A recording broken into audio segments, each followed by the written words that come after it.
Hello, my name is Allison Carmen, and welcome to my podcast, 10 Minutes to Less Suffering. Yesterday, I got a call from a client who's feeling very worried and stressed about the pandemic. She's very worried about her children. One of her children lost their job. Another one can't go back to college, and one is applying to college. And she's so worried that they're not going to have the opportunities that she thought they would have. She's still working, she still has a job, but she fears what will happen. Will she have money? Will she be okay? And she said, I know right now I should feel so blessed because I'm safe, I have a home, I have food, my kids are with me, my husband's with me. And I feel so guilty that I'm suffering. What right do I have to feel so unhappy, so worried, when other people have it so much worse than I do? And as she was talking, I was immediately reminded of a quote from Viktor Frankl's book, Man's Search for Meaning. Viktor Frankl was a psychotherapist, and the book is about his experience in a concentration camp during the Holocaust. And in his book, he writes, a man's suffering is similar to the behavior of a gas. If a certain quantity of gas is pumped into an empty chamber, it will fill the chamber completely and evenly, no matter how big the chamber. Thus, suffering completely fills the human soul and conscious mind, no matter whether the suffering is great or little. Therefore, the size of human suffering is absolutely relative. And I read this quote to my client because I think that even if we feel blessed and even if we feel grateful, we can't control some of our suffering. This is a very new situation many of us are in. We see how things have changed really quickly. Yes, we can choose perspectives that will help us, but we also have to allow ourselves to feel what we're actually feeling. And whether our suffering is great or little, it's going to fill up the room just like gas.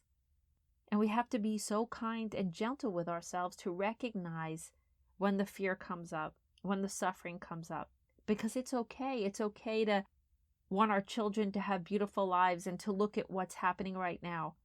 And maybe we feel a pang. Maybe we wanted something different for them. And we might feel suffering. We might feel suffering. We're not able to go to work. We're not able to see our friends. It's okay to feel that way. It doesn't mean we're not feeling grateful. It doesn't mean we're weak. It just means that we're having an experience which is creating suffering. Viktor Frankl also writes in his book, but there was no need to be ashamed of tears, for tears bore witness that a man had the greatest of courage, the courage to suffer. And so it's so important that we see that suffering is courageous. It's looking at a situation so open-heartedly and so honestly, not denying it, not looking away from it, and we're allowing ourselves to feel what is happening in our lives, even if we're having resistance in that moment. There has to be a process to get through it. And we shouldn't be ashamed of the fact that we feel sad. So many people are calling me up and they're almost embarrassed by their sadness. It's so important not to deny our process. And yes, after we feel our suffering, after we feel our tears, we might want to start to consider other options for actions that we might take, for new perspectives we might embrace.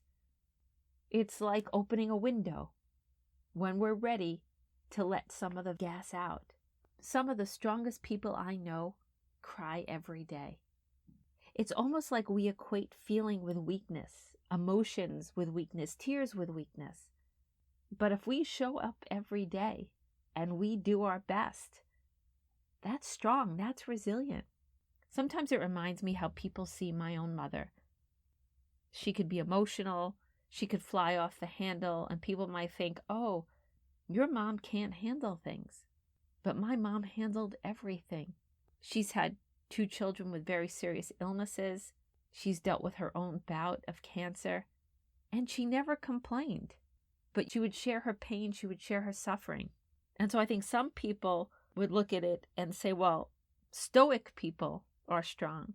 But I think the strongest person is the one who allows themselves to feel so deeply. And my mother does that. She gets up every day and does her best. So don't be afraid of your suffering and don't deny it. And don't think you're weak because of it. We're not weak because we feel. We're not weak because we cry. That's just a part of the human condition. It's what we do with it that makes the difference. There are so many nights over the last 8 weeks that I watch the news and I cry like a baby. I feel so sad for the people who are ill.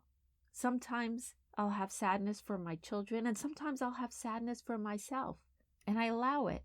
And after a while, after a cry, I'll remember that life has maybe, that uncertainty is my best friend. Because if I want my life to change, it has to happen in the unknown. But it doesn't mean that I don't feel what's happening in my life just because I know uncertainty is a place of hope and possibility. It doesn't mean that I'm not going to feel when something leaves my life. And my tears are courageous because I'm looking at what is right in the face, knowing how sad it makes me, but willing to stand there and breathe deeply and let those feelings pass and eventually find my way to hope and possibility. And the same goes for you. Don't beat yourself up for what you're feeling. It's okay. And at the same time, count your blessings. Find what you're grateful for. And like I said, remember life has maybe. Because if you don't know what's going to happen next, that means good things can happen. That we're not doomed, that life will keep changing and new opportunities and new possibilities will come our way. But change can be difficult. Even if you're hopeful, you're going to have feelings. You're going to have different emotions. But if you get up every day and you do your best, that's what strength and resilience is. Strength and resilience comes with emotions. It comes with feelings. And those feelings could be loss and fear and grief, but we work through them. So don't beat yourself up if you're having suffering. It's okay. Even if you look around and you know that your situation is better or your situation is worse, again, suffering is like gas, big or little, it fills up the room. And it's those of us who can acknowledge it and feel it and then look for the window. Look for the window to open. What can I do? Is there another perspective I can take? Remember, too, that even when there's suffering, there's usually something in the moment for us to experience. Something quite beautiful. So we also can choose not to get consumed by what's making us feel bad by remembering that there's also a moment with our friends, with our family, with something that's right in front of our eyes. The great philosopher Thich Nhat Hanh once said, "The seed of suffering in you may be strong, but don't wait until you have no more suffering before allowing yourself to be happy." And it's okay to have happy moments, even with everything going on in the world. And even when you have some suffering or the people around you have some suffering, because that's life. There are miracles in every moment, and they're very simple sometimes. So it's also good to slow it down and try to appreciate what you have so your suffering doesn't overwhelm you to a point that you can't see what's right in front of you. It takes courage to look at things as they are and to suffer, and then to find a way to accept, to let go, to love more deeply, to care more deeply. Change can be scary, it can be challenging, but it doesn't mean that new things won't come to us. Don't let emotions make you feel weak, because you're not. You are stronger than you think.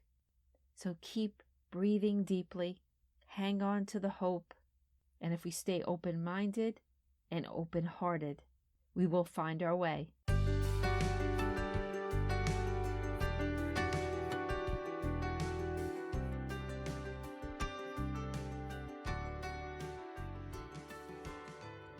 Thank you for listening to this podcast today. If you'd like to get in touch with me, you could email me at allison@allisoncarmen.com. If you'd like to buy my book, The Gift of Maybe, it's available at all major bookstores and online retailers. And if you like this podcast, you could subscribe and leave a comment.